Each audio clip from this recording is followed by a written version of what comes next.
and my message is being taped in the back, so he will have a chance to review it later. So, here goes. A few weeks ago, I approached Victor Braga and tried to convince him to take calculus with me next year. It was a tough sell. Since a year of pre-calculus with me was, in his view, tantamount to a near-death experience, it stood to reason that a year of calculus could be his ultimate undoing. After several failed attempts to discourage this course of thinking, I finally threw up my hands and said, "Victor, haven't you ever heard of the saying, the path of least resistance makes rivers and men crooked?" "No," he said. "I haven't heard any of these manipulative expressions here." That was the end of that conversation.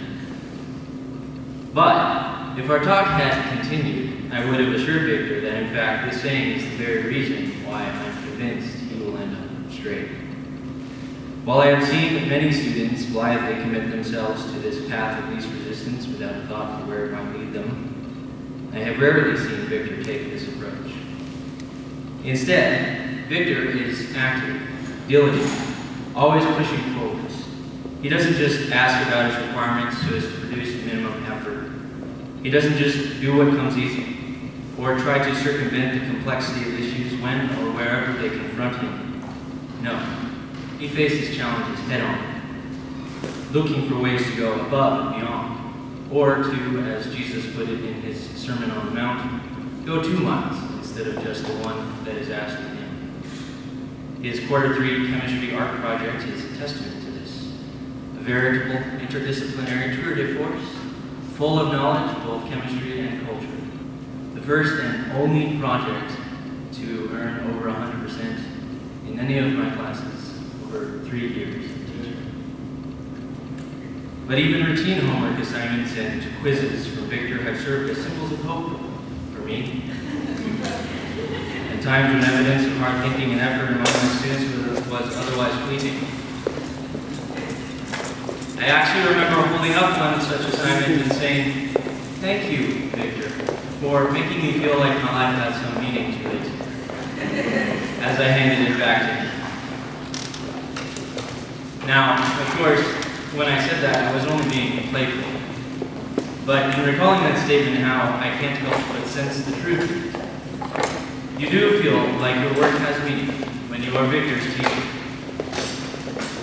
And this feeling you get from him isn't just based on his intelligence, his strong work ethic, or his going that extra mile. It is based on his overall posture towards others. Victor looks beyond himself. How many times have I heard Victor say, "Good morning, Mr. Westwoods. How are you doing, Mr. Westwoods? Have a nice day or weekend, Mr. Westwoods." Some of you are not exactly what I'm talking about. As Victor is one of those truly rare students who, to borrow from Kennedy here, asks not what his teachers can do for him, but what he can do for his teachers. In my case, apparently, this involves corny jokes, brain teasers, YouTube links to videos of Star Wars characters singing about math, and fun little tidbits scribbled on the sides of homework, like how to compose the word bacon using symbols of chemical elements. But of course, this also involves more substantial activities. I will not soon forget the one morning when Victor came in early and offered me a homemade cookie.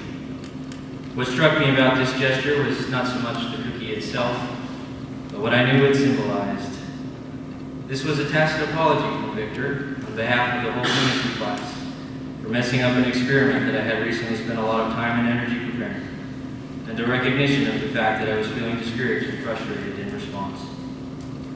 How rare indeed it is to find a young person, or anyone for that matter, who can go beyond himself and perceive and respond to the needs of another the way that Victor did here for me. Yet this is the kind of thing that Victor does all the time, and not just for his teachers. So how does he do it, we ask, finally? Why does he do it?